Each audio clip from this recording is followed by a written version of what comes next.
Hello, welcome everybody, and welcome to this beautiful, warm spring day. I hope you're all doing fine. What better thing to do on such a nice day than to learn more about distributed analysis using pushdown systems? Um, so, why am I explaining this kind of topic to you today? Well, in the long term, if we fast forward towards the end of the course, you will be learning about our latest and greatest, which is basically an algorithmic concept called synchronized pushdown systems, and that has been implemented, among other things, in our open source crypto misuse checker CogniCrypt. And this is really one of the latest state-of-the-art technologies in terms of static analysis that is out there right now.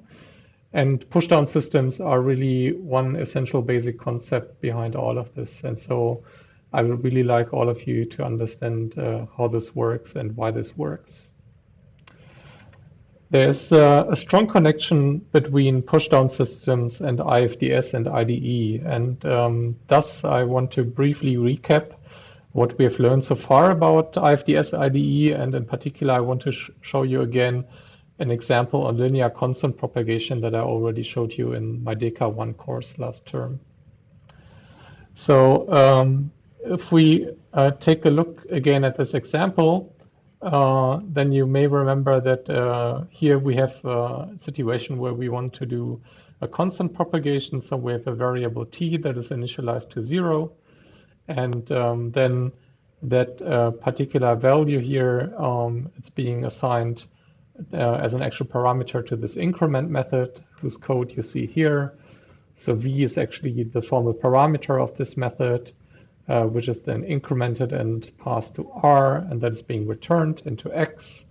And then we do the same again, returning the same value to y, and so on. Okay, and now the defining property of IDE in particular was the following. So when we compute these jump functions here, summary functions, then the following happened. So we had certain functions called edge functions that relate to each individual statement or node in the exploded supergraph.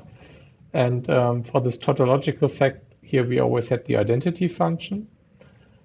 But then here, in other cases, we had special functions that really tell us something about the numeric value that we're propagating here, right? And the numeric value that is being assigned to t, initially it's, initialized by this constant function that assigns everything to 0. And what was important now about IDE was that when we go into this callee procedure here, we can actually annotate this edge here also with a function, right? So also this edge obtains an edge function. And this now increments the input value I that is assigned to v here, no matter what this input value is, right? So we have this operation here, which itself is independent of the context, but its result is depending on the context, right? And this gives us a very nice encoding that is that can be reused across different calling contexts, but can nonetheless reveal different results in different calling contexts. And then in the end, we had this thing that we wanted to generate summaries out of this, right? And so we did this using these jump functions. So we initially had a jump function that spanned all the way through here. Then in the callee, if you remember, we started with an initial self loop as a jump function. That is again to make the jump function that we will compute for this callee independent of any context. So this self loop is basically saying if there is a context that taints v initially, then v is tainted initially, right? So it's also a tautological fact. And in particular, this makes this independent of this particular constant value that we have in this calling context here. And then we were to extend these jump functions, right? So basically obtain this jump function by concatenating this one with the previous ones that we had on the path. Sorry, and that's not true. We obtain the yellow one by concatenating the green jump function by these two, or with these two, right? And likewise for the blue one, we obtain its result by composing this jump function here with the ones that lay on this path here, right? So then we have these jump functions, excuse me, and jump functions to exit points, they essentially become summary functions, right? So if we project everything else away, then we are left with these jump functions that span all the way from the entry of a procedure to its return statement or to its exit node. And then these are really our summaries for the particular procedure. So now, next I want to talk about these pushdown systems and want to tell you how they work. And then later you will also see what the relationship is to IFDS and IDE. Now, pushdown systems, they have been known for a while.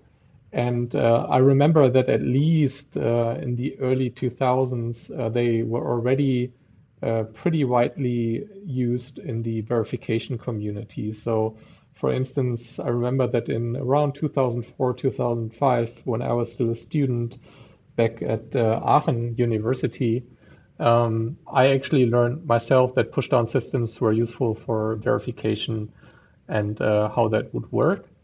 And then there was around the same time this influential paper again by Thomas Reps and a few colleagues that showed that this can actually also be used in particular to interprocedural data flow analysis. That is already a slightly different application than what they had been used for in terms of formal verification before. And again, so pushdown systems, as you would see, they use a stack. And as you can already imagine, a stack can be useful to actually match, or to actually solve a matching parenthesis problem, as we have already seen it in DECA 1 when it comes to establishing context sensitivity. So let me show you, using an example first, what a pushdown system is actually. First, it basically has a finite state machine. So we have states are also called control locations. And they are actually connected by these transitions that you see here. So upon receiving a certain event, you could say a certain trigger, or reading a certain symbol, this automaton, this pushdown system, can actually move from one control location to another. But then, opposed to a regular finite state machine, a pushdown system also has a stack, right? So with a regular stack, that is its bottom, and here we have the top of the stack on which we can push other elements and which we can look into and also pop elements from. And then we have the individual stack elements that are taken from a stack alphabet, okay? And if you want to have a bit of a more formal definition, this here is one that is taken from Johannes Späth's PhD thesis, actually. So Johannes used to be one of my own PhD students. This definition in slightly different but very similar form you will also find in Tom Reps's original papers. So a pushdown system is basically a triple where you have P and this, I think that's actually a gamma, right? Is it?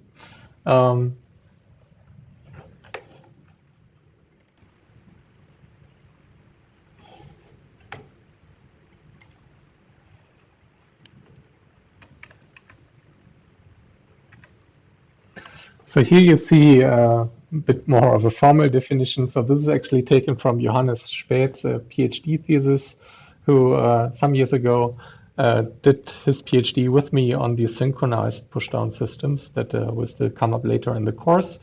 A very similar definition you will also find in Tom Reps's original paper.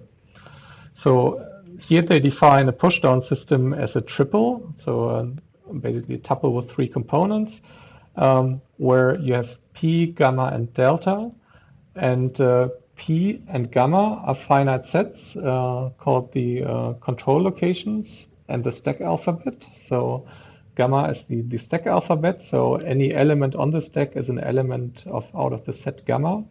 And P is the set of control locations or states that I talked about. And then we can have configurations that look like follows. So they are pairs where you have P being a control location and W being a word from the stack alphabet. Okay, so this can be empty, then we actually use an epsilon to denote the empty word. But you can have a single letter word or multi-letter words as well. And then this set delta here is actually composed of different rules.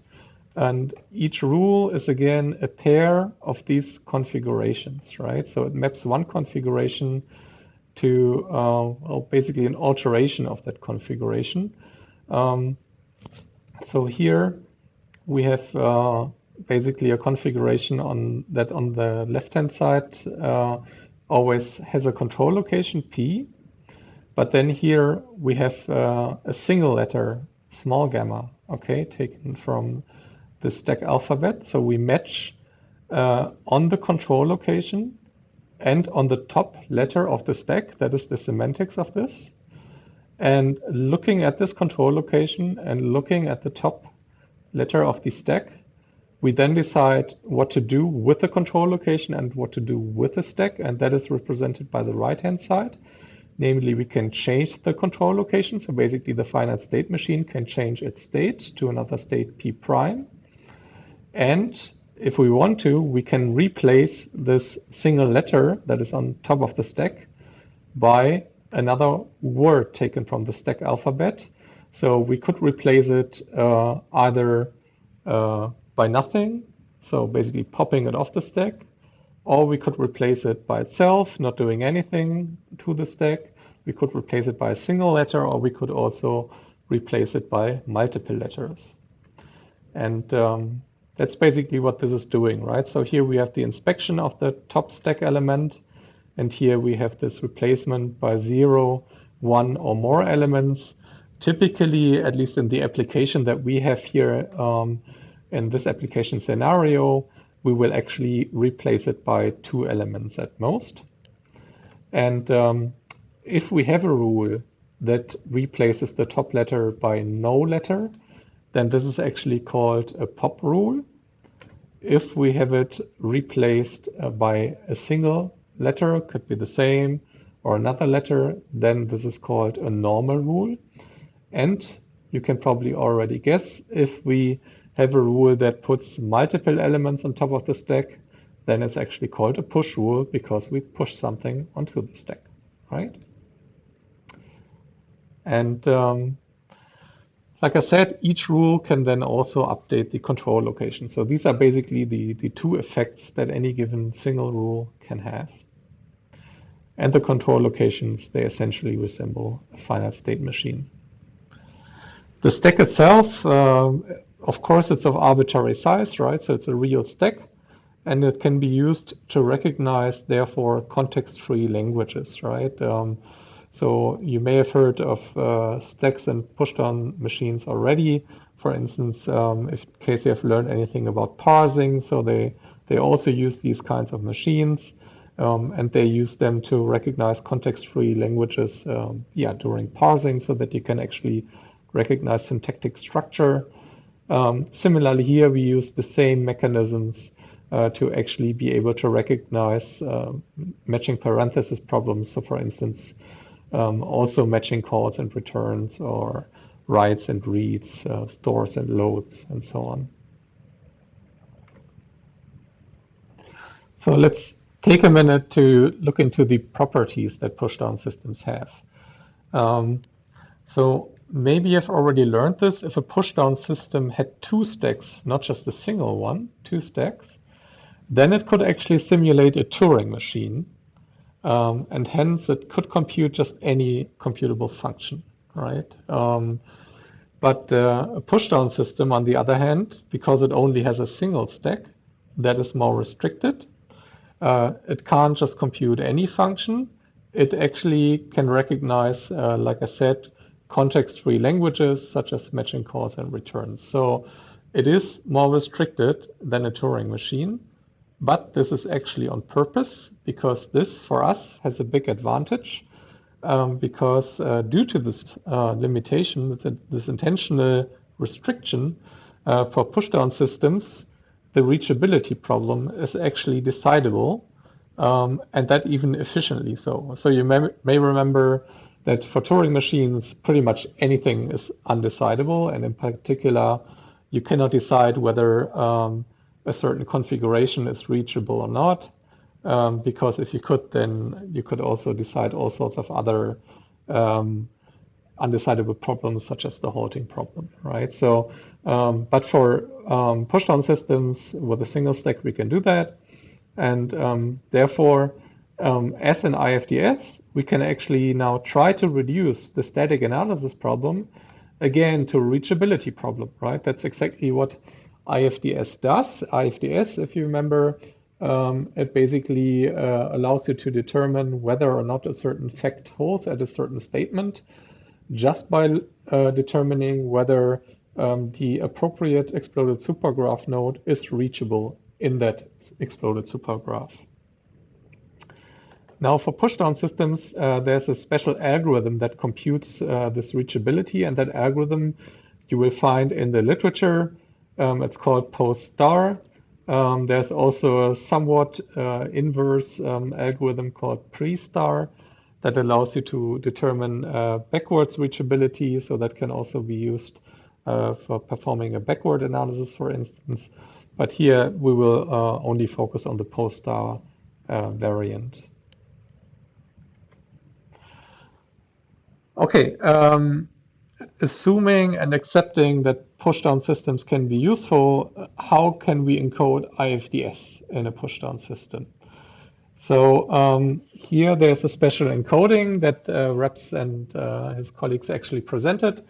So they chose that control locations or states in this finite state machine portion of the pushdown system, they actually represent the data flow facts D. And that sort of makes sense, right? Because if you look at IFDS problems, you know that IFDS is a framework that actually supports finite distributive subset problems, right? So D has to be a finite domain.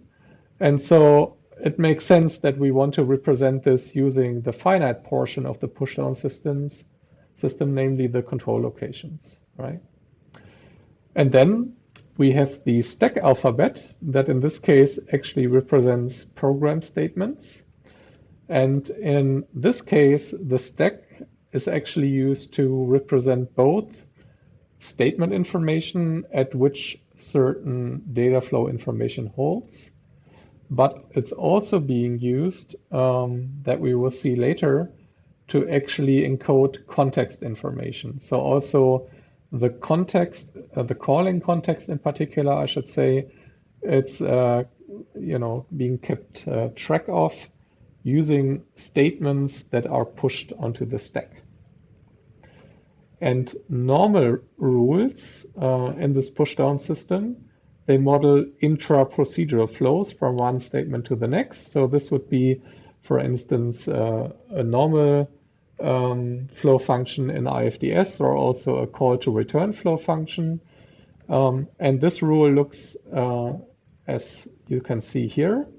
So this is basically moving from a control location or state P to a state Q, and it's replacing the top stack element S, so the top statement on the stack S, by its successor statement. And if you see such a rule, you can read it as follows. So it's basically saying, if I know that P is tainted at statement S, then by the semantics of the program and the semantics of the analysis, I also know that therefore Q is tainted at this successor statement.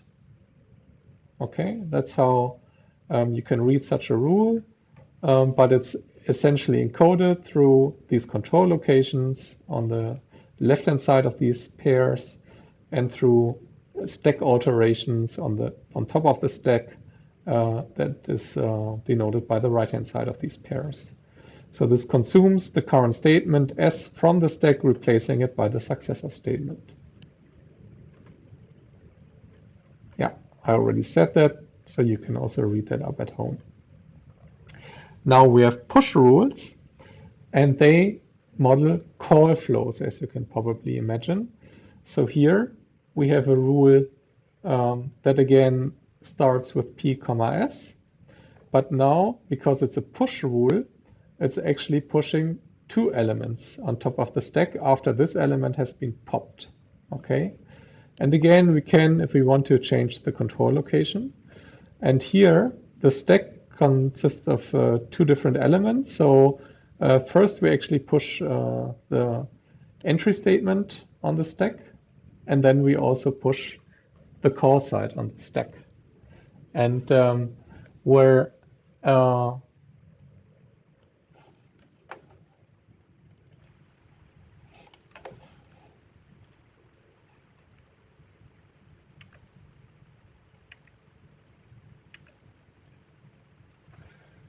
now, if you look at push rules, they basically have the following form. So on the left-hand side, again, they have a P, S.